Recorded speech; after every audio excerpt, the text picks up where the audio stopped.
So guys, dito i-review natin kung legit ba or scam ang Spincash. So nakikita nyo guys, meron akong $242, 51 clicks, 7 referrals, at 0 tokens. So titingnan natin kung makaka-cash out ba tayo. Dito tayo sa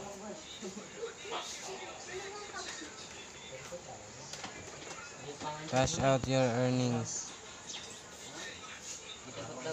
So ito nga guys, susubukan natin i-request payment.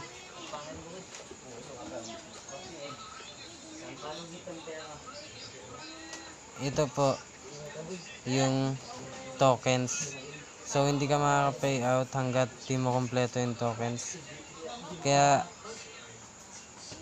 pero pag susubukan mo dito sa token wall, kukuha ka ng token, hindi naman gumagana yung surveys nila.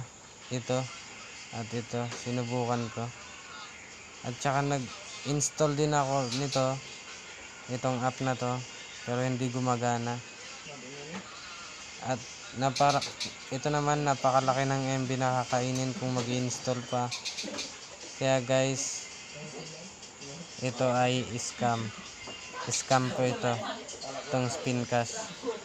Hindi ka makaka-pay out dito hanggat wala kang tokens. At kung iisipin nyo guys, napakalaki ng $242 para ibigay lang nila sa clicks, diba? Tapos in every refer guys, ayan, every refer may $15 ka. So yun nga guys, thank you.